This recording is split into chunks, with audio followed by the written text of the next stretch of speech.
Иргэний нисхийн үндэсний төв үзүүлж байна.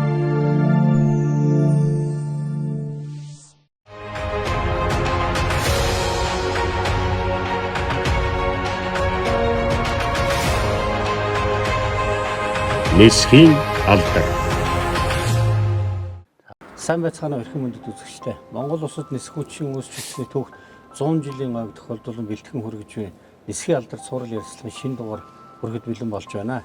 Монгол улсын нисэх хүчний түүхэн үүсэл хөгжил яа харахгүй цэргийн нисэх хүчнтэйгээ зайлшгүй салшгүй холбоотой. Тийм учраас энэ удаагийнхаа дугаарт Монгол улсын зэвсэгт хүчний сөнөөгч онгоцны анхны гавьяат нисгэгч бэлтгэл дэд хурандаа самбуу огтой шаруу самбуу гоогаа орж оролцуулж байна. Танд энэ өдрийн мэнд хүргэе. Баярын мэнд хүргэе. Баярлалаа, энэ өдрийн мэнд хүргэе. Баярын мэндийг уламжлая та бүхэнд.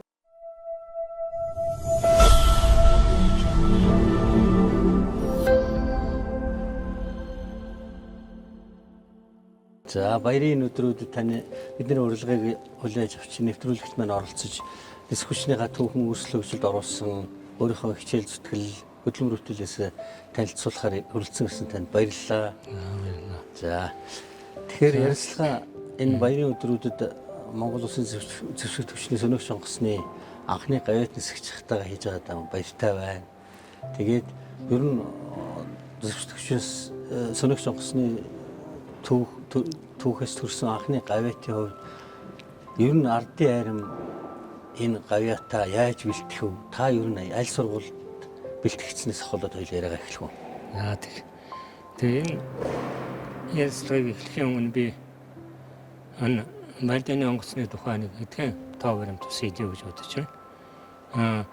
Бидний өмнөх үеийн агаарын хөлгүүдээс орчин үеийн дуунаас 2 дахин урдтай энэ агаарын хөлгийн хянах төхөөрөмж, мэдээлэл өгөх төхөөрөмж, тоноглолууд, удирдлагын систем нь 1.5-аас 2 дахин боловсронгуйж өссөн байна.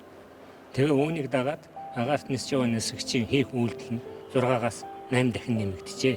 Өмнөх үеэс ийм ялгаа байна. Тэгээд энэ Мальданы онгоцны нисгэгч бай, иргэний агаарын нисгэгч бай хамгийн гол үндсэн мэдээлэлээ 85-аас 90% харах мэдрэмжээрээ авдаг. Өөрөөр хэлбэл Мальданы онгоцны нисгэгч тодорхой нэгэн цаг хугацаанд тодорхой үеүүдэд агаарт нисж байхдаа 120-оос 160 удаа минутанд хянах самбараа харж түүний хажуугаар мэдээлэл авч агаар орсон харж ингэж явахдаа 60-аас 80 удаа нэг минутанд онгоц удирдах үйлдэл хөдөлгөөнийг хийж явдаг юм байна. Энэ шинжлэх ухааны томьёолоор гарлаа. За ингээд миний би ардын айрамд 1968 онд алав хаагаад тэндээс армийн бүрэлдэхүүнээс байдагч нараас баг дарга нараас шалгарч цэргийн нисэх хүчний сургуульд явах юм боломж олдлоо. 1972 онд Зөвлөлт улсын Баатар Шиорвын нэрэмжит Краснодарын цэргийн нисэх хүчний дунд сургуулийг онц дүнтэй төгсөж ирсэн анхны нисгэгч боллоо. Би бол 3 дахь төгсдийн нисгэгч. Тэгээд энэ төгсөж ирсэн цагаас хойш ардын армийн 137 дугаар анги буюу тухайн үеийн сөнөөгч бөмбөгдөгч онгоцны 1-р эскадрильд нисгэгч жирийн жагсаалын нисгэгчээр алав хааж эхэлсэн. 1973 онд анхны бие даасан нислэгээ Монголынхаа хөтөнгөрт хийж улмаар 7 сар болж байхад надад баярт мэдээлээ юу гэвэл дэлхийн залуучууд оюутны 10 дугаар их наадамд бүгд найрамдах ардчилсан Герман улсын нийслэл Берлин хотод явах урилгыг армийн командлаас надад хүлээлгэж өгсөн. Энэ их итгэл найдвар миний цаашдын нислэгт их урам зориг өгсөн. Одоо нислэгийн гараагаа ингэж зөв сайхан эхэлж ялаа. Ингээд цэргийн нисгэгчээс ахлах нисгэгчээс эскадрилийн улс төрийн орлогч, хорооны улс төрийн орлогч, цаашлаад хорооны захирагч гэсэн албан тушаалууд дэвшин ажиллаж байгаад цэргийн нисэх хүчний командд шалган нисгчээр ажиллаж байсан. За энэ хугацаанд анхан 1977 онд зүүн баянд болсон томоохон хэрийн сургуульд оролцож явлаа. 1977 оны хавар сансрын нисгчдийг шалгаруулах шалгалтанд ангиасаа 30-аад нөхдийнхээ хамтаар орж тэр шалгаруултанд ороод сансрын нисгчдийн эмч нар ирж шалгаруулах үеэр байлдааны онгоцны 3 нисгч иргэний агаарын тээврийн хөдөө аж ахуйн тусгай сэдвийн дарга Ахмад асан сүрэн хорлоо дарагтаа ингээд дөрвөлэн анх шалгалж үлдчихвлээ.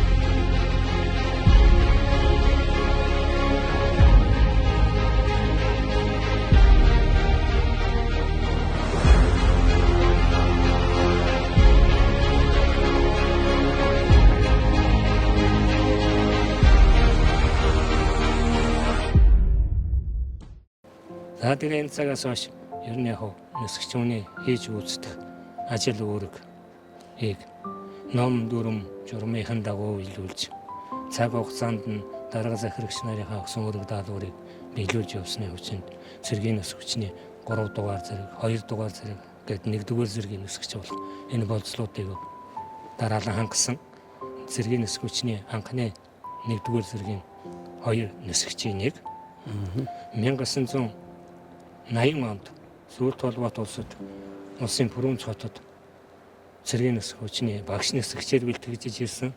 Тэгээ 9 цагаас хойш Монголдо өөрсдийнхөө багш нисгч нарыг бэлдэх. Энэ ажилд идэвхжүүлэн оролцсон. Мөн цэргийн нисгчний хорон захирагчин бол ангаа удирдахаас гадна нислэгээ удирддаг, нислэгийн полигонд удирддаг энэ одоо үйл ажиллагаанд бас бие дааж суралцсан.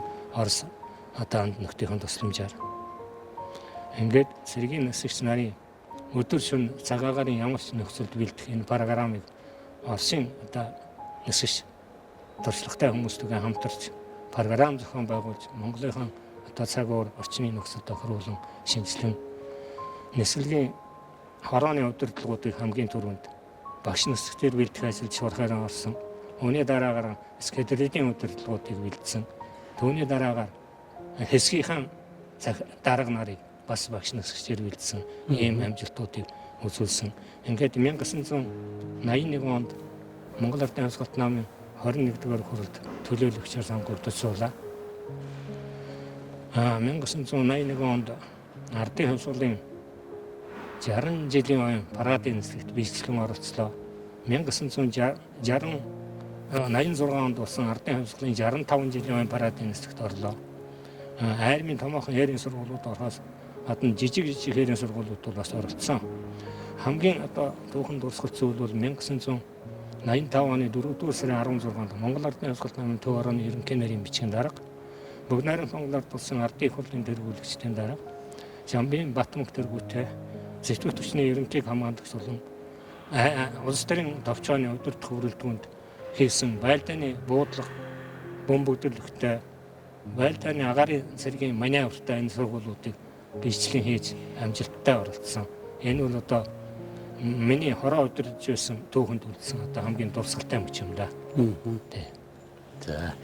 Түрүү таны ярианд орлоо бас их сонирхолтой түүх байна л да. Одоо тэр сансрын нисгчийн бэлтгэл сургуульд одоо таныг бэлтгэжсэн гэсэн үг үү? Одоо өөрөөр хэлбэл бэлтгэл сансрын нисгч гэсэн үг. Одоо бэлтгэл сансрын нисгч. Энэ талаар одоо ямар үйл ажиллагаа болсон та гоё дэлгэрүүлж яриач. Тий.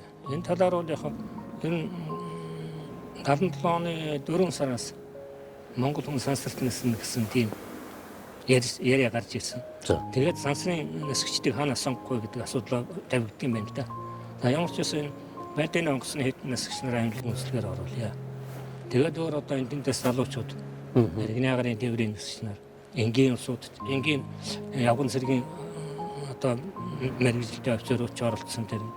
Тэгээд шалгаруулалт хийгээд үнслэг явуулаад манай Монголын шилдэг эмчнэр доктор профессор үзээд тэр хүмүүсээс нэг 10-аад хүн үлдээсэн. Тэр 10 хүн үлдээдэг учир нь тэгэхээр одоо зөвлөлт улсаас одын хотоос сансрын нисгчнээс бид 10-ыг үзээд тэр 10-аас 4 хүн шигшиж үлдээх тийм номтой байсан байна. Тэгээд хотхны эмчнэр ирж тий. Одын хотхны эмчнэр 6 сарын ихээр ирсэн баг. Ирж үзээд Монгол эмч нартай хуралдаад зөвлөгөө хийгээд тэгээд 10 хүн орсноос 6 хүний та 6 ажилдаа явж болно. Тэгээд иргэнаагарын төвийн шүүн хорлоо дараа манай 3 нисгч одоо миний үе одоо лавгсрын гээд манай оны нисгч байгаа. Тэр эрхэн баяр гээд талигч усан нисгч. Бид 3 ингээд иргэнаагарын нисгчтэй дөрвөлөө үлдсэн. Тэгээд бид дөрөв тусгай бэлтгэл гаргасан. Ажил оруулахгүйгээр одын хотхоны эмчнэр ирж хэлэхдээ та дөрөв очноо одын хотхонд. 78 оны 1 сарын 18 гээд бүр өдрөө тоглож хэлж байгаа. 18-ны өдөр одын хотхонд очсон байна. Тэгээд энэ та дөрөв үзлэгээр орно. Үзлэгээр ороод 2 нь үлднэ. 2 нь буцсан шүү. Буцаж ирэх буцсан буцах тохиолдолд таарсан байхад гомдол байхгүй үстэй байхгүй л гэсэн. Юу гэж байх вэ? Тэгээ байж итэл бид чинь яг зэргийн нисгч дунд сургууль төгссөн 3 нисгч байгаа юм байна. Энэ заавал дээд боловсролтой хүн шаардлагатай гэдэг. Цаанаас Оросын тал тэг шаардлага тавьсан юм шиг байна лээ. Тэгээд бид 3 бол ажилдаа уцаад бидний оронд одоо манай өрөөрөгч аваатар сайн цог хэн манай арангай нэг юм билээ. Ганзэрэг тийм. Энэ 3 тэнцээд үзлээр орж тэнцээд Монгол эмчнэр хамтлагаар тэнцээ явж байсан. Тийм төгтөө. Хүн бас тэгээд бэлтгэхдээ бас сансралт нисчихээс гэсэн бодол төрхөө. Бодол байлгүй. Гагарин хэвсэн дэвэр алхаад Батинкийнх нь үдэс тайлэгдсэн алхаж яд гарафт өгөхгүй. Тиймэрхүү бодол төрдөг юм байна. Тийм нэсэд бууж ирүүл нэг тиймэрхүү маягтай. Тэгтээ үдээс нь хэн үдэх юм байна шүү гэсэн бодол төрж ирсэн тийм.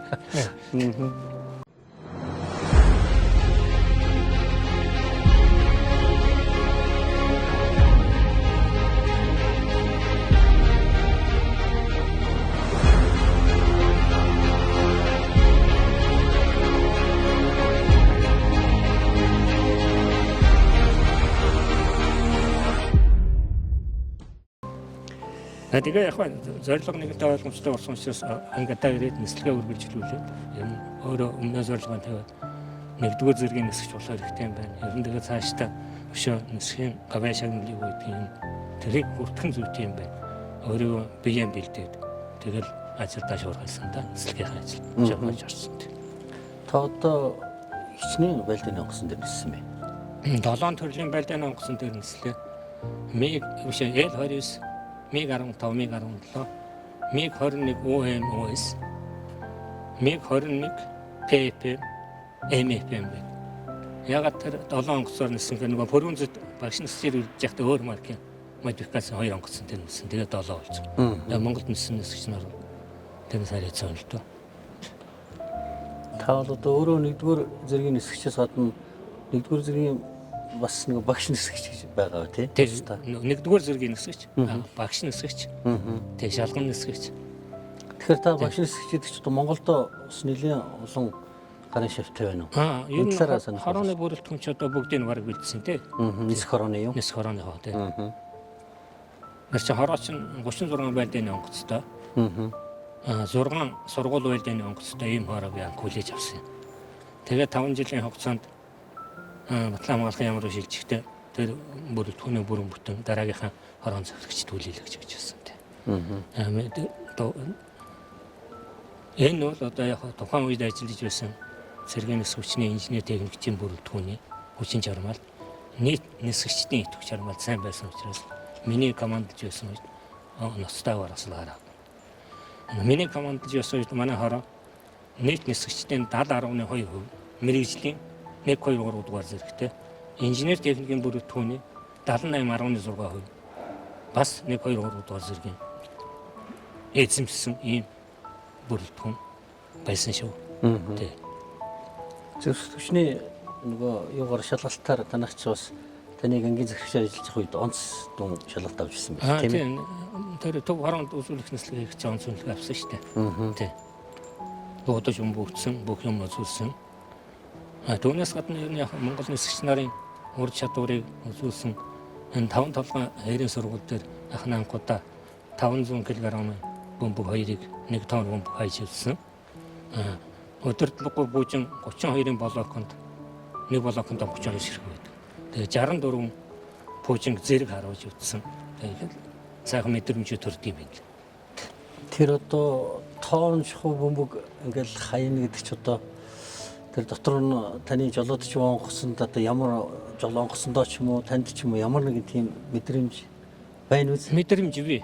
Тоон бөмбөг зүүгээд тасрах гээд гүйж явах чинь зурвс удаангүй шүү дээ. Тий. Яг хүнд учраас. Хуучин баг зэргийн бөмбөг 50 хэлийн бөмбөгийн төртөө бол онгоц нөгөө юудын хөөдөг журмаараа хөөдөг газраас нэг мэддэхгүй гэсэн тийм ээ. Тоон бөмбөг зүүцсэнгүй жоо онгоц жжоохон цаашаагүй юм байна. Алсалж өгдөг. Тэгтээ хөөрөлгүй яа. Тэгээд тэр бөмбөгийг байн таяхад бол яг онгоц зүсэх гэл өөрөө дэше гарч ирдэг. Тэр хүнд чингээс салж тийм. Тэр тоон бөмбөг хаягтаа зэрэг хөнгөрч юм л да. Онгоц тийм мэдрэмж төрдөг юм. Тоон бөмбөг тэгээд дээрэс нь бас тэр олон сум нэг зэрэг гарахад олон сум зэрэг гарахад төр дуур зогсож байгаа юм шиг тийм мэдрэмж. Торомсолж торомслоо зогссон юм уу гэмээр мэдрэмж төрөд. Тэгтээ өнөөрөө зогсоогүй явж байгаа шүү дээ. Яг тийм сэтгэл мэдрэмж төрдөг.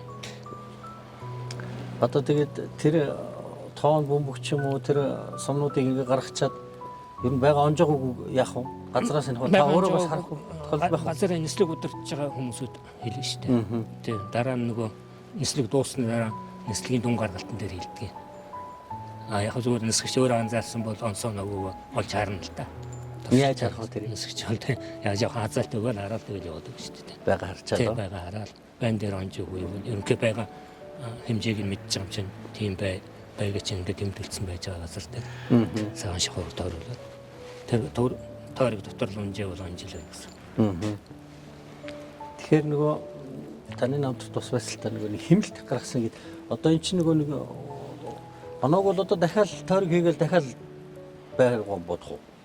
Тэгээд дахиад тойрог онохгүй л яхан буцаал арай дөрөм горгоо юу дахиад цэнэглээ тэгэл хэрэг цэнэглээ ирээд хэмнэлт гэдэг бол энэ цаг уурын ердийн нөхцөл системийн нислэг гэж хийдэг. Чиг шулуун нислэг. Хөөрөд нисээд буцаад эргэж тодорхой зэгт очиод арай дөрөмс 40 км очиод буцаад яг толсоогоо чиглэж орж ирж бодог байхгүй. Энэ системд нисэж байгаа нисгч нар бүрэн цэник хийгээд явахдаа зэрэг эргэж ирээд хахад 2 дугаар хайрцагт явдаг байхгүй. Тэр сайн явж байгаа нисгч нарыг бол заавал 2 дугаар хайрцагт явах шаардлагатай. Нэрээс нэг тийм учраас шатхууны цэнгэлэлтийн 2600 цэнгэлдэг байрны онгоцыг 2200 цэнгэлээд гаргаа. Тэгэд энэс нэг нисгчээс 400 литр гэсэн үг л дээ хэмнэлт. Энэ бол одоо нисгчийн хэмнэлт бол нөгөө хангалт үйлчлэгээний ботиныг жалгаагүй хэмнэлт болно шүү дээ. Тийм. Ингэж гарч ирдэг. Байрны нисгч бол байгаа оноо бөмбөгдөөд он харваад онсон тохиолдолд бол дараачийн нислэг дараачийн шатанд орно. Хэрвээ онохгүй бол ахаад зөөлгөн шалгуулна. Тийм учраас бас байгаа он жилийн бол бас сум зэвсэг техник юм хэмжил байна гэсэн үг шүү дээ тийм. Тэгэхээр та нар бас сэрэн дээр дурцалтай нөгөө амын дөрөвний одоо хийсэн юу вэ шүү дээ тийм ээ. Тийм. Одоо шалгалт уу энэ одоо үзүүлэх ерөөсөө Монгол нисгэгч юу чаддаг юу сурсан бэ? Тэрийгэл энэ дуунаас ордон онгоцсон дээр тэрийг үзүүлж байна. Монгол нисгэгч ингэж чадчих шүү, хийж шүү гэх юм. Нисгэгч нарт итгэж болно шүү гэсэн итгэл найдварыг төрүүлж өгч байна гэсэн. Тэгэхээр та нар хэллээ шүү дээ. Одоо хэрвээ байгаа оног бол буцаал дахиад цэнэглэнэ гэдэг шиг эхнийхээ ингээ онгоцол ингээ явахаар бас тэр томчуулт бол одоо бас нэг одоо сүлд нь танд ч юм одоо тий талархлын тийм байсан одоо оног байна, сайн байна. Онсон. Тэгээ талархал байсан мэ чи хугацааны сумдын төрөндөө болсон шүү дээ. Оо за. Тий. Тэгээд Цэрэнгавын одоо өгсөн. За за. Тий. Тэгэхээр бас тэр үед бол хүний нэг эзэмшсэн мэрэгчлэрээ бахархна гэдэг бол бас гоё. Тийм бахархалгүй яг. Үнэхээр бахархаж байгаа юм чинь тий. Ялангуяа манай Яндонгийн нараа байсан тэр үед. Бэлтгэл дээр ирж шалгадаг. Тэгээд дунгтаргыг ирэхэд Яндонгийн нараа байж байгаад би араа дарга дөгөөл хүлээж авч байгаа. Бэлтгэл дээр өдөр баймаа онж байгаа Яндонгийн нараа та нар ерөөсөө Оросын нисгч нар гэж хараад байх юм байхгүй. Хорон даргаасаа сур. Тэгэл болоо шүү дээ. Бага яаж онж нарахгүй юу гэсэн. Заавал Орос сурагч гэж шаардлага байхгүй. Заавал Орос сурагч хийх шаардлагагүй болж байгаа юм биш үү гэсэн хоны юм. Тэр чутгаараа ер нь тэр таны багш нисгчээр олон яасан баг. Тэгсэн бэлдсэн. Би чинь Орос нисгчийг шалгасан анхны Монгол нисгч шүү дээ. Аа за. Тий. Ягаад гэвэл их сайн. Энэ чинь нөгөө 100 хамраад явчихдаг шнэ нисгч нар. Тэгээ ирээд ирэхэд нь би амарчаад ирээд би нисгээ хийгээд нисгт гарцсан байсан. Орос нисгчнэр ирээд миний зөвлөхөөр ирвэл. надаар шалгуулж байгаа. Шалгуулж иж нислэгт гарна Тийм тийм ээ. шалгуулж яж гардаг байхгүй юу? Би даасан нислэгт. Заавал амраад ирсэн тохиолдол. За. Завсралга гарсан тохиолдолд удаан хугацаагаар сараар ч юм уу тийм ямар нэгэн шалтгаанаар нисээгүй. Тийм тохиолдолд заавал шалгуулж яж би даасан нислэгт гардаг. Тэгээ Орос Соловьев Валерий Борисович юуны армийн нөгөө нисгэгчний командд байсан нисгэгч Иван Яковлевич Волоский хоёр хоорондоо би шалгаж гаргасан Монголын анхны үнэтэй. Тэгэхээр Монгол зэргийн нисгэгчийн чадварыг харуулж ийн гэсэн. Би өөр тэгж ойлгож байсан тухай шүү дээ. Одоо ч тэгж бодож байна. Тэгэхээр Орос нисгчнээс дутхгүй юм байна. Чадах юм байна л гэсэн юм үзүүлэлттэй. Тэр үуч одоо Орос сургагч гэл ирдсэн байж байгаа. Дараа нь Монгол хүн дээрээ шалгуулна гэсэхээр ер нь бас нэг жоохон тийм юу гаргах уу? Одоо биднийг шалгах гээд байгаа ч гэдэг юм уу? Тийм байхгүй. Цэргийн дүрмээр л явах уу? Нисгч хүний сэтгэл тийм төрж болно. Жишээлх юм одоо хорон дарга намайг шалгах гэж байна. Би одоо виздад нисгэх гэж яадаг бол энэ гэж сэтгэлэн доогддог тийм байдаг да тийм байхгүй л байвал их сайн нисгчтэй.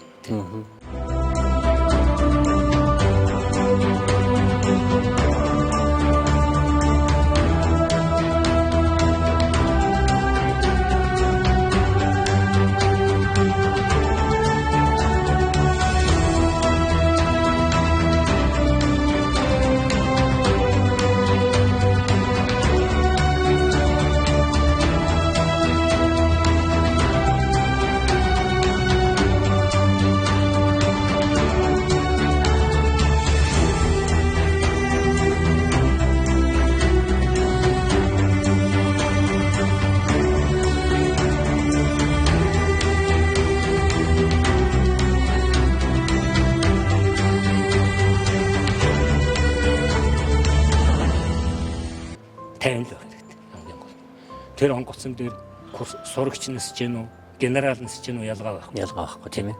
Нисгчл нисэж байгаа. Тэгжэл бодож нисэж гэж Орос багчнаас сургасан шүү дээ. Тий. Тэрнээс шалган нисгч суучлаа, генерал суучлаа гэж. Арай өөр хандах юм байна. Арай өөр сандраад эхлүүл болохгүй шүү дээ. Тийм учраас 50 бай. Газар дээр нислэгийн үйл ажиллагааг яг автомат юм шиг хийж сур. Тарихандаа бүгдийн хураа тэрийг автомат. Ямар цаг өөрийн нөхцөл яаж нисэх вэ? Яаж бэлтгэх юм чинь нислэг болгоны өмнө бэлтгэл хийдэг. Тэр бэлтгэл дээр бүх юм базаадаг. Хосоороо нисчээвэл яаж нисэх вэ? Ганцаараа нисчээвэл юу вэ? Зоонд очиод юу вэ? Маршрутын нислэгэнд юу вэ? Агарын цэл амтан хөөхөд юу вэ? Бүгдийн газар дээр хийчихэд орон шалгалтаа өгч маргааш нислэгэндээ гардаг. Нислэг гарахын өмнө бас нөгөө тоглолт газар дээрх тоглолт гэдэг нөгөө нисгчтэй хамт нисгэж байгаа нисгчтэй газар дээр ярина шүү дээ ярилцаа. За би шинэ 45 би гараад цаазаа чи дагаж цаазаа би ингээд догчоол чи ойртон энэ төр гэх юм эсвэл өксөө ингэж явуулж яж зайгаа хоолт гэсэн тэгээд тохиолдлуудаа өгч юм. Тэгээд харилцан ойлголцоо л яваад.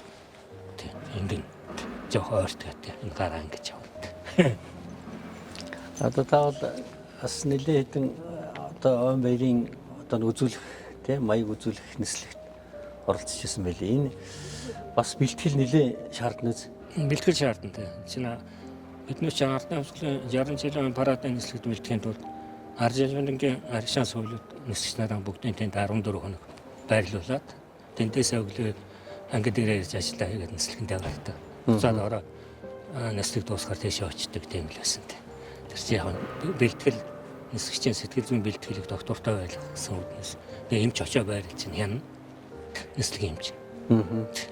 Нислэг эмчийн хяналтанд байна шүү дээ бас. Тэгэхээр тэр одоо байлдааны нислэг тэр одоо юу гэдэг олон гоё цуглдсан тэр дээгүүр гоё үзүүлэх бас нэг сэтгэл зүйн хувьд бол бас арай өөр баг. Арай өөр орон чамын юм үзүүлчих юмсан гэх юм. Тэр үед парадын нислэгчин зөвхөн явсаа парадараа л юм. Парадараа л өөр юм байхгүй. Нөгөө шоу агарын шоу энэ төр хэвэл тэрэн дээр үзүүл. За бидний Батмөнгөт аргад үзүүлдэг нислэгүүл нэг гэсний агарын шоу бол та.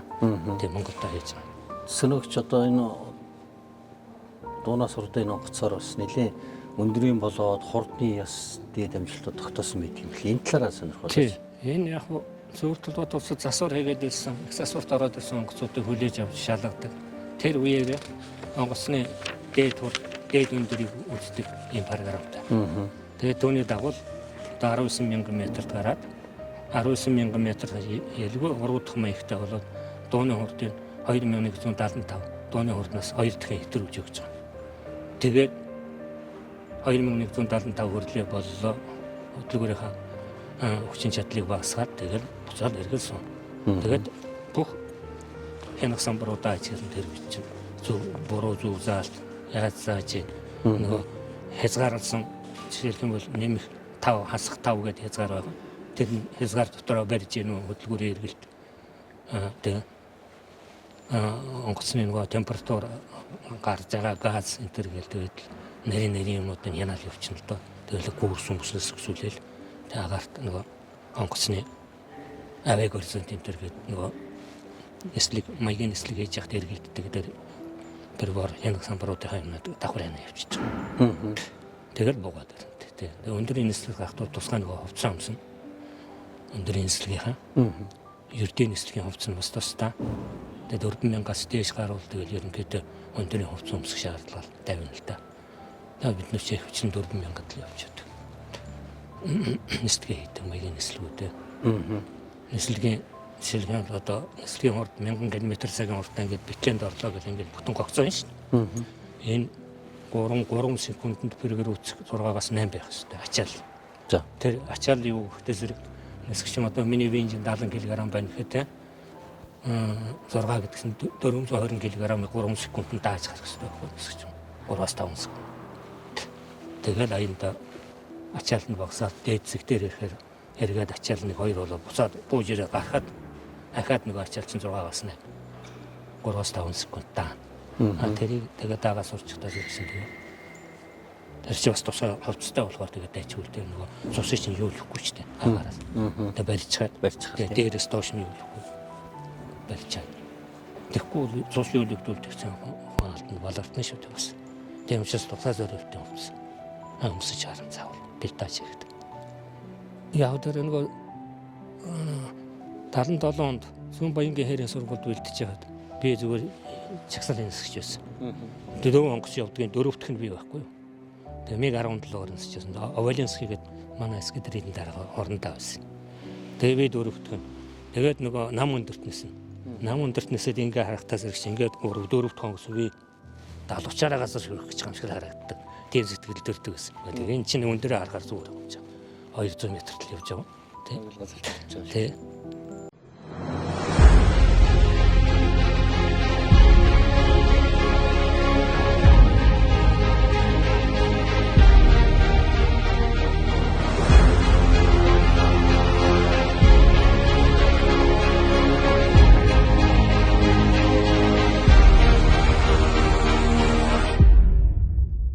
Таныг одоо яг эдэлж явах чинь иргэний нисэх, цэргийн нисэх хоёр чинь нэг бодлоготой байсан тийм ээ. Тэр үед ер нь нөхцөл байдал ямар хөө та тэр үеийн нөхцөл байдал яг иргэний агарын тээвэр иргэнийхээ үргийг гүйцэтгэл байлдааны нисэх хорооч нь байлдааныхаа үргийг гүйцэтгэл. Тэгээ иргэний агарын тээвэр болохдоо зэрэгч яг ард түмэндээ үйлчлдэг тийм ээ. Ард түмний дөөлчилдэг хөдөө аж ахуйн эскадрил байсан ОМО-ыг хортон шавьжаас хамгаалах тийм эскадрилтэй байсан. Ерөнхий удирдлагыг болохоос хоёр зориулт нь өөр. Бид чинь байлдааныхаа нислэгийг хийгээ явуулсан. Иргэний агарын тээвэр чинь ард түмэндээ үйлчлээ явуулсан. Тийм. Иргэний агарын тээвэр бол ашигтай ажиллагаатай. Байлдааны онгоц чинь бол байлдааны зориултаар байсан болохоор тэр бол ашигтай ажиллахгүй. Тэгээд миний түрүүний хэлдэг нь туйлш хэмнэх маягийн тийм ашиглал гарна учраас өөр ашиггүй байхгүй шүү дээ. Дандаа байлдааны хандлага сургуулийг хийчихсэн. Хоорондоо үедээ холбоотой спорт урлагийн тэмцээн янз бүрийн болоод зохион байгуулж явдаг байсан. Тийм л байсан да. Одоо иргэний нисэх болохоор одоо цагаагаар ингээл жоохон сааталтай байвал одоо нислэг тахгүй хойшилдог ч юм уу тийм ингийн тийм ээ одоо харин цэргийн нисэх бол одоо ямар ч үед нөө тангараг өргөсөн одоо цагаагаар ямар ч нөхцөл ниснэ цэргийн бэлэн байдал цэргийн нисгчүүд бэлэн байдалд байх ёстой тийм угаасаа хэрвээ одоо шаардлага гараад командлаас өргөд даалгавар өгсөн байх бол эссэн шүү. Тий өдөр шөнө айлч нөхцөл нисгчийн бэлтгэгдсэн хэмжээнд тохирч гэнэ үү гэдэг бас тохируулах нас тэрийг шалгах тийм бас байгаа. Тэр тохируулах тохирсон нисгчнэр бол өдөр шөнө цаг өөрийн ямар ч нөхцөл нисчил байна. Цэргийн нисгчийн 1-р зэргийн нисгчүүд тэгээд бүх цагаагаар бүх нөхцөлд л манлайлагч 1-2 зэргийн нисгч бүгд дүүлжил явах хэрэгтэй. Даалгавраа биелүүлж явах хэрэгтэй. Өгсөн даалгавар. Одоо таны тэр үед одоо магадгүй зүгээр одоо яаж одоо нэг нисэн дэж гэдэг юм аа нэлээд тийм хүнд нөхцөл одоо хамгийн тийм хүнд нөхцөлд нисчихсэн түүхээс. Би зүүн баянгийн хэрэг сургууль манайхаас нэг 2 хэсэг оролцлоо. 81 онд. Тэгээд би агарын тагнуулын нисэлд Оросын нэг багштайгаа хамт манай зөвлөх хорондоо Балаев гэдэг хорондоо. Тэр хорондоотой нисээд хоёлаа зүүн баянгийн нэг полигон дээр очих хэвээр. Тэгээд нисэж яхад зүгээр байсан. Яг нэг жоохон шороо шуураад. Тэгээд полигон дээр хоёлаа яваад очсон чинь битүү шороо. 1500 метрд очих хэвээр. Очсон чинь байхгүй. Тэгээд доошлоо хоёлаа 200 м 100 м орлоо харамгүй шороо. Буцаад хоёлаа аэродром руу ирээ суух гэсэн. Аэродром дээр салхины хүч нэмэгдсэн. 25 м/сек хөндлөн болсон. Тэгээд полсон дээр тэр сөндлөө орж ирж байгаа хоёлаа. Тэр бол гайхамшигтай л одоо суултулсан да. Одоо тэг буцсан өрнөс ойлголтоо шууд суух уу? Одоо суухаас өрнөс байхгүй шүү дээ яах юм. Тэг нөгөө төршин маань бас хэмжээтэй. Тэ. Тэгээд суусан да. Тэр одоо үнэн цаг уурын хүнд нөхцөл суусан суулт одоо санаанаас гардгүй. Тэ. Тийм хөндөрлөө таарна. Тэгээ хамгийн гол нь нисгч нь одоо badin онгоцны нисгч нөгөө системийн нисгэл гоё хийж суусан байх хэрэгтэй. Тэгвэл цагаагаар ямар ч нөхцөл сон шүү. Салхины урдаад цоцолоод орж ирсэн байхад бол онгоцсон да. Суулган сайхан болгоно. Тэгэхээр одоо дуунаас урдын онгоцыг жолоодоод ингэж явж хахад хүнд ер нь бас хөл болсон юм байна. Юм бодогдох одоо юу төрөх вэ? Тэр жолоодод нисэж яхад. Энэ яг Монгол хүн сэргийн нисгчин агарын хурдан хөлгийг эзэмшиж тэгээд одоо харан хуруу шиг мэдэж. Тэ. Агаарт тэр badin онгоцоор хийж байгаа бүх хөвлөөрүүд хүнд хөвлөөрүүдийг хийж үзтгээд тэгээд явж явахдаа одоо тэр хүний бахархалтай энэ асаагаад хөдлөд гарч яхад нэг хурдан морин дээр биш хурдан морин онжсоо өгчтэй. Хурдан морин дээр нэг төрүүлж ирэхэд ямар байдаг хүүхэд нэг баяртай эзэн баяртай байдаг шиг онгоцон бариад сайхан агаарт гарчаад даалгавраа биелүүлчихэд бууж ирээ суугаад бууж ирчээр онгоцонтой нэгчтэй хөлөөд өгч явж явахдаа хамгийн сайхан шүү дээ. Энэ хүний бахархалтай. Хөссөн хүн болгон нисгч болохгүй дээ. Онцлог. Тэр тусмаа badin онгоцны нисгч тийм ээ. Тэр тусмаа badin онгоцны нисгч биеэр дарын хувьд, сэтгэл зүйн хувьд, төсвөр хадгалжлын хувьд бүрэн бэлтгэгдсэн байх хэрэгтэй. Газар дээр. Бэлтгэл бол нэлээ хийгдэнэ.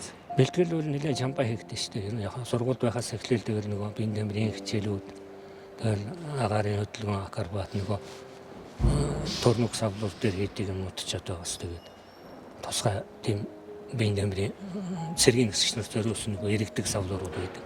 Тэрэн дээр чинь одоо сургууль байхад бол нэлээд сайн хийжсэн шүү дээ. Тэгээ яг сүндээ сурчхаараа тэгээд дайжуултээ. Эхлээд толгой иргэн нөгөө газар дээр зүгээр хэрэгж явах шүү дээ. Толгой молгой хэрэгтэй юм хүн.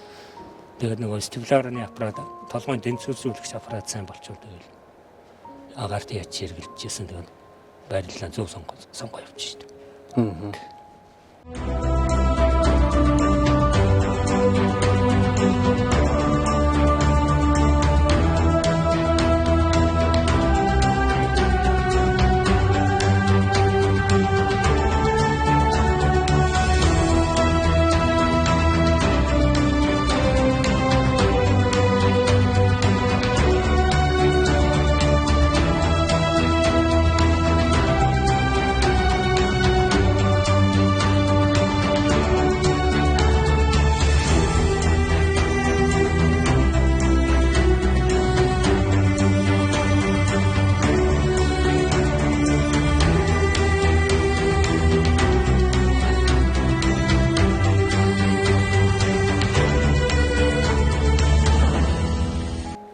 Тэгэхээр таны хороо өдөртөөд бас тэр өөрөө нисэхээс гадна тэр олон бас нисгч нарын хариуцж хороо өдөртөөд явж байхад ер нь таны тавьдаг гол шаардлага одоо юу байх вэ? Ер нь таны амьдралдаа баримталж ирсэн зарчим. Тийм зарчим бол ерөөсөө нисгчин тэр нислэгийн зөвлөлтийн одоо армийн олон нисгчдийн цусаар бичигдсэн тэр ном байгаа.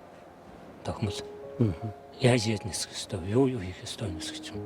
Яаж явах ёстой. Тэгээд байлдааны тусгай програм байгаа нислэгийн. Хөнгөнөөс хөндрөө шилжсэн. тэр програмуудаас ч өрчихгүй тэр бичигдсэн дүрм журм заавал ёсчлон биелүүлж явах хэрэгтэй. Тэрнээс гажих юм бол тэгэл амнасаа алдна. Онгоц техникийн хэвдэн тийм аваар усалт орно. Тийм учраас нарийн асаа өндөр хурдтай онгоцой чинь сахилга батсан байл гэсэн үг шүү дээ нэг ёсны. Нэсгчэн сахилга батсан байх хэрэгтэй. Тэгэл олон нэг хариуцж ажиллаж явах тусна олон сантан бодог гэдэг шиг бас асуудал гарна биз. Гарна шүү дээ. Тэгээд чинь зарим үед чинь залуу нэсгчнэр нэсэнгүүт нь араас нь дагаад нэсдэг байхгүй юу? За. Нэслийн өдөртөгч хэлж би дагаан шүү тэрийг. Тэгээд дагаад нэсэн чинь харахгүй ч намайг дагаж байгаа мэдв. Нөгөөдөг чинь ийшээ хараад юу ороод лүн ороод лүнгээс буцаад бацсан бор ордог байхгүй юу? Машруу тавьж. Лүн өнгөрсөн чинь давшаа дарж. Дараад адилхан дараад байл нэлээд дарна. За одоо болж байгаа юм биш үү гэсэн. Ингэн дээшээ дата яваад байж байгаа. Тий. Нөгөө дуудлагаар нь хэлэхгүй. Тий. 100 хэд ч гэдэг 111 ч гэдэг юм одоо боллоо шүү дээ. Чи баруун талдаа хардаа хэр ингэж хаснаа. Гоцойтол дата яваад. Тийм хүн байдаг шүү дээ. Тий.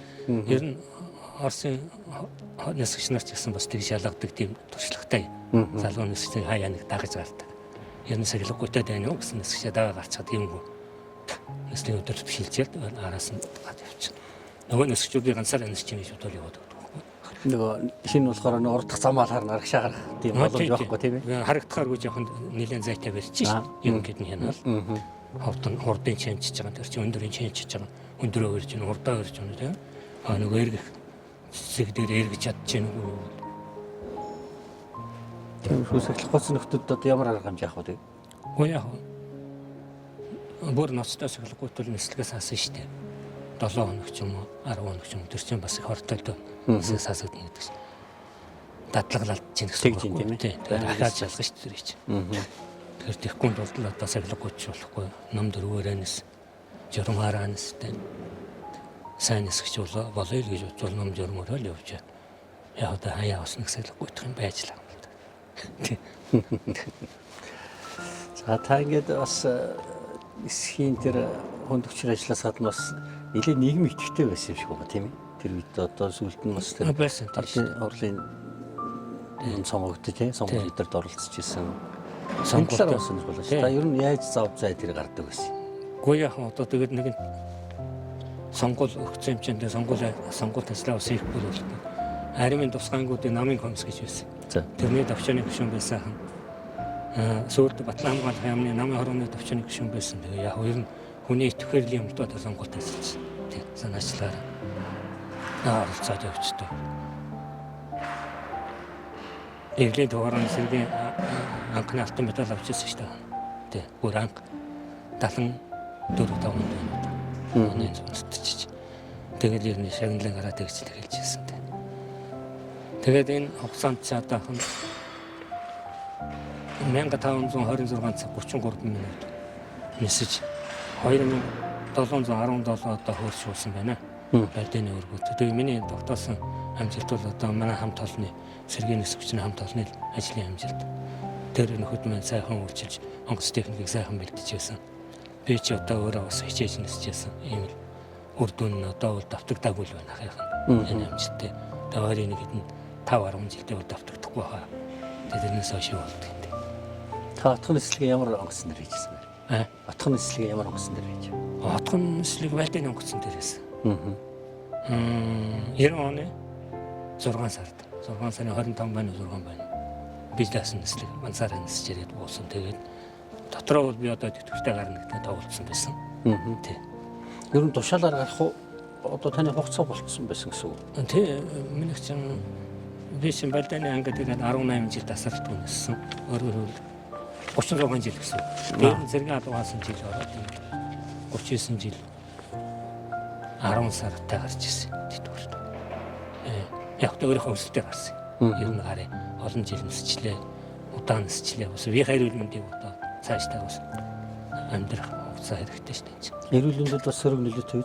Эрүүл мэндэд олон өндөр нөлөөтэй. Одоо чих дүүртэй болно тий. Тэгээд одоохондоо чихний сонсголын юм бол жоохон байгаад байгаа шүү. Тийм зөлийн ярахаар улсуудыг сонсох юм шүү дээ. Тэр чагаа нөгөө 80 хэдэн децибел үлээ. Тэрнээс дээш гарч байгаа онгоцны дуу чимээ чансар газар дээр гэж байгаа юм чинь хажууд нь зогсож байгаа тийм. Одоо энэ хоёр хөтөлбөртэй бүр газраас сонсож байгаа биднэрт зүгээр бижиг нэлээд тийм ээ. Тэгэхээр дотор нь 21 өдөр үртэй байсан. Энэ чинь одоо 2 болж гарч байна. Тэгээд нэг хамгаалтын малгай шилийн мэл мөрөн өмсөж явахгүй болохгүй. Одоо олон жил нисчээ дотор нь нислэгээ хийгээд байхаар бас хүний сэтгэлд бас юу байх вэ? Хорогдох ч юм уу? Хөөе яг ер нь бол тэгэл ямар сэтгэлтэй нислэгийн хугацаа ингээд болж тэл гэж бодгсон доо. Тэгээд одоо яг хийх юм хийлээ. Хамтаалантайгаа сайхан байлаа гэж бодвол тэгэл тэтгэвртэй гарахаас өөр яг. Хөлбөтэйгээ ямар нэгэн тийм ёслогоо энэ төр бас хийх үү? Нисч явсан хөлбөтэй. Яг ер нь тэр хөлгөө нэг илчээл тэгэл яваад гэсэн шүү дээ. Миний яваад гэсэн тийм. Төвсгөлийн нислэг гэж хэлж байгаа. Сайхан буужирлээ гэл. Та ч бас тэгээд энэ өндөр хурдтай агарын хэлхийг жолоодод явж байгаа хажуугаар бас нэг уран бүтээлч хүн байгаад ах юм. Эдийн засганд одоо бас ингээд танаас тийм уран бүтээлч анх 90-ад онд нэг 2 шүлэг бичиж ардаа арим сэтгүүлд өгсөн дээр хэвлэгдсэн. За. Тэгээд тэрнээс хойшгүй ер нь дэвтгүрт гарчаад тэгээд ингээд байж харин байлдааны онгоцны нисгчийн тухай юм бичсэн хүн байхгүй зүгээр би нэг оролдоод юм бичвэл юу болд юм бол байд нэг ганц нэг юм оролдоод тэгээд нэг дэвтгүртөө хавцандаа тэгээ бичсээр итэл харин овоо хэдийн болчоод тэгтээ зэрэг тэгээ нэг ном болгоод харагдсан байж байгаа. Та залуудаа бол өчөж байгаагүй юм. Залуудаа нэг сонирхож байгаагүй. Сүүлдэл дэвтгүрт гараад тэгээд сонирхож ирсэн. Гэхдээ ер нь сэргийн нисгчний нисгчийн тухай бас нэг юм байхгүй болохгүй юм шиг. Энд чинь нисгч нарыг залуучуудыг бичихлээ гэсэн бичиж байгаа юм аа. Тэгээ ер нь би бичихгүй өөр бичих хүн байхгүй юм шиг. Тэгээд бичиж ирсэн шүү дээ. Иргэний нисгээс бол зохиолч ямар нэг шийдвэр бол бас олон бий. Яг юм байлдааны нисгчээс байлдааны нисгчээс гарсан байхгүй л гэж бодож байна. Тийм харин тийм юм болж байгаа. Ааха. Одоо тэр өндөрт тэр хурдтай хөлгийг жолоодод явж хахад ер нь хүнд өөрийнхөө ч юм уу одоо би ер нь хороод хүн бол төрснийх бас нэг ингээд нэг гоё явж байна гэсэн бахархал төрн үз. Төрөлгүй яах вэ? Үнэн сайхан шүү дээ. Ялангуяа тэр үзүүлэх нислэг хийгээд томрон улс төрийн төвчөнд үзүүлэх нислэг хийсний дараа болж юм хэн л одоо бахархал байгаа юм даа тэр чинь. Тэгээд сүлдэн дээр орсон нисгч нартай ниссэн тэр чинь. Одоо өөр яг Монгол нисгч чаддаг юм бол хийлээ өргөе. Өөрөөрөө бахархалгүй яг хамт олноороо бахархантай. Тэр нь байлдааны онгоцны нисгчийн онцлог бас байх одоо энэ бэлтгэл энэ бас нэлээд онцлог байх. Агарын хөлгөө одоо та бүрэн шалгаж хариуцчих уу? Тэг н. Агарын нислэгс гарахын өмнө өглөө эрүүл мэндийн үсгээр ор. Тэгээд эрүүл мэнд тэнцэж явуулдаг дараа нь нислэгт гарах онгоцоо хүлээж авах гэх байсан. Өөрөө нисгэж байгаа онгоцоо өөрөө ихэж асааж шалгана. Нисхийн өмнө. Шалгана. Дараа нь нислэгт эрэхтэй зэрэг ахиж хүлээж аваад тойроод маршрутаараа тоож явсан. Бүх зүйлийг янз явсаар. Тэгэл гар үсэг техникийн дэвтэр дээр гар үсэг сураад онгоцоо хүлээж авал тэгэл кавинд орно. Кавинд ор шүхрээ боглол тэгэл онгоцоо нислэгийн өдөртөгчтэй холбогдол онгоцоо асаагаад тэгэл явуулж эхлэв шүү дээ болсоор. Тэгээд энэ чинь хүн болгон дуудлагатай би чинь хороонд ирчээд хорон цаглагч болчоод 101 гэж дуудлагатай байсан 101. 101 тэдэн цаг тэдэн минутанд болсон дээрээс хөөрч явах хэрэгтэй. Тэр минут цагтаа л хөөрөх хэрэгтэй. Дээрээ чинь тоосон хөөрөх цагаас 7 минут өмнө онгоцоосаад. Тэгээд ахиж шалганд алвч байгаа буулганы хүн тийм нөгөө сакрил гинтрий чинь. Тэгээд шалгаа техник цаан зүгээр байна. Техник яслаад явуулна. Тэгээд нөгөө 7 минутанд онгоц хөөрөх ёстой. Нислэгийн хавьд чаас шившүүрлээ аваад тэгэл газаа нэмэр тэгэл хөөрөн штэ яг 7-д л хөөрчлэх ёстой онгоц. Байлдааны онгоц бол ерөөсөө дандаа цагаар хөөрөх цаг бол яг цагаа барьж байгаа ёстой. Буух цаг бол нөгөө агаарт байгаа дарааллаа харж байгаа. Буух цагийг тодорхойлохгүй. Хөөрөхлүүд яг цагтаа яг цагаа. 10 цаг 00-д эхний онгоц нисэж явах ёстой л 10 цаг 00-д өндөрчлөх ёстой базараас. Тийм. Энэ хурдтай онгоцны одоо үзлийг шалгалт бол нарийн байна уу? Нарийн. Нар зүг тоож ирэгдэг. Бүх юм үздэг. Хурд хоншоороос эхлээд тэгэл баруун талаараа тойроод бүтэн тойроод хойдлоо үзвэл онгоцны шуурм мөхөр яаж хийгдсэн байна. Төгжön жоожлогдоогүй байна уу энэ бүгдийг нүсэж шалгаад тэгэл зүүн талаараа тойроод дугуйныхаа нөгөө хөгдөг бүгдийг нүсээ шалгаад тэгээд дэвтэр дээр өвчл кавинд ор. Тэгээд кавинд орсноос хойш онгоцны техникч онгоц руу өртөхгүй ч зайтаа зогсож байгаа л ёслол асаагаа шалгаад нөгөө өрөөлөө хөдөлгөн далавчаа буулгаж явах нь бүх юм зүгээр техникч үзүүлэл ингээд гараараа тохиол. Тэгээд цаашаа явна. Одоо юу байх вэ? Одоо жишээ нь одоо жижиг сажиг ч юм уу нэг юм алдаа малдаа гараад эсвэл одоо та онгоц өглөжихгүй байх тохиолдол гарна үү? Гарадгүй яа. Нэг миний онгоцон дээр биш гэж нэг өөр онгоцон дээр нэг төлхөөр ч юм уу нэг атвэрх ч юм уу нэг гөвч ч юм байхгүй болсон байвал тэгээ нислэг зогсоод бүх юм шалгаад бүх онгоцыг шалгаад тэрийг олдлоо. Оллоог бол тэгээ нислэгээ өргөжлөл. Дараа нь тийм журамтай. Тэс ч одоо өрөөс удаадлогын завсар ороод гасааж үрчих юм уу дугуй хөхөд дугуйны хөгдөхгүй ч юм уу нэг зүрийн тохиолдол байна шүү дээ. Тийм тохиолдол зөндөл байж байгаа орсдоо. Манай Монголд бол гайгүйсэн. Тийм тохиолдол байгаагүй. Ганц нэг тохиолдол 17 дээр байсан. Тэгээд төлхөөрийн хайчдаг. Тэгсэн нөгөө цэрэг нь гармалаа яваад гсэн. Нөгөө техникийн төлхөөрийн хайгаад байдаг. Нөгөө савндаа байхгүй. Тэгэхээр чинь сагсгоос яваа. Одсон зэрэг нь гармалцсан төр. Эсвэл их тохиолдол байдаг л ахalta тийм байна. Тийм тохиолдол.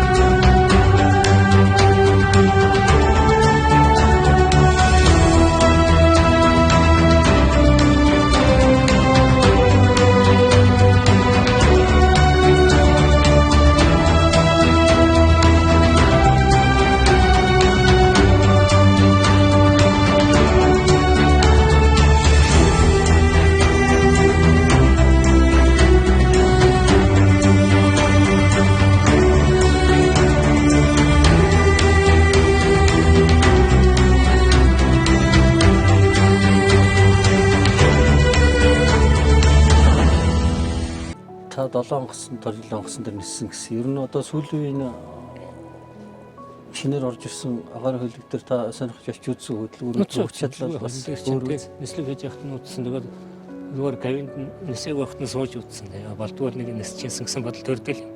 Тань зөвшөөрлөх үү одоо? Нисгийг тавихгүй л дээ явууч. Агуул яг нэг суугаад зүгээр сарчигч маягаар нисвэл нисчихин л дээ. Хувцас онгосч яваад нислэгийн хавцыг өмсөж яваад. Тэгтээ болохгүй л дээ дөрөв заагууд. Агарт гасан янз бүрийн болов яа. Зөвшөөрөл авч явсан гэдэг. Одоо зүгээр хаяа нэг сайхан нисгэс гэсэн бодол төрдөө шүү.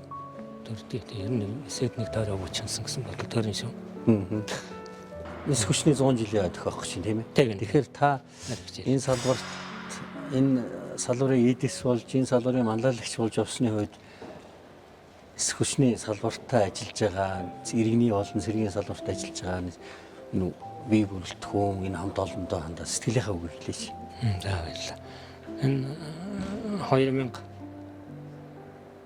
2025 оны 5 сарын 25-нд Монгол улсад цэргийн нисхэн хүчин үүсэж өгснөний 100 жилийн ог тэмдэглэн өнгөрүүлнэ.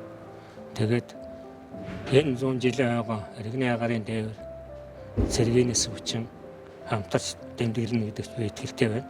Тэгээ энэ нийт иргэний агарын дээврийнхаа нийт нисгч нар инженер техникийн бүрэлдэхүүн цэргийн нис хүчний нисгч нар инженер техникийн бүрэлдэхүүн хангалттай үйлчилгээний батлан холбооны батлан бүх бүрэлдэхүүнд 100 жилийн ог огтсон ажил хөдөлмөртөө эрчимтэй орж энэ ойгон аваар осолгүй сайхан тэмдэглэх ерөөлийг нийт бүрэлдэхүүнтэй өсөн ёроё. Мөн одоо удахгүй армийн 103 жилийн ой болно. Энэ 103 жилийн баярын мэдлэгийг цэргийн нис хүчнээс болон иргэний агарын дээврээс гарсан нийт ахмадуудаа баярын мэнд дэвшүүлж залуучуудаа ажлын амжилт сайн хөнгөний хүсэн ёроё. За баярлалаа танд. Монгол Улсын зөвшөлт хүчний сөнөөгч онгоцны анхны говьд нисгчтэй ярилцсандаа баяртай байна. Танда эрүүлэх сайн мөхний хүсье. Тэгээд нисгийнхаа 100 жилээр баяртай сайхан уулзъя. За баярлалаа. Нэвтрүүлгийг бэлтгэсэн та бүхэндээ баярлалаа. Та нартаа энэ сурвалжлах ажилдаа сэтгүүлчийн ажилд олон шинэ амжилт гаргахыг хүсэн ёроё. Ялангуяа 100 жилийн агаар олон сайхан нисгчдийг сурталчилдаарай. Ажлын амжилтыг сурталчилдаарай гэж юу дөө. За баярлалаа. За За эрхэм мэндүүд үзэгчдээ Монгол улс нисэх хүчин ус хүчний түүхт 100 жилийн тохиолдолд бэлтгэн хүргэж буй нисхийн алдар цуврал ярилцлагын энэ удаагийн дугаарт зэвсэгт хүчний цэргийн нисэх онгоцны сөнөгч онгоцны анхны гавьяат нисгэгч бэлтгэл дэд хорондоо Шаруу Самбуу оролцлоо. Та бүхэнд баярлалаа.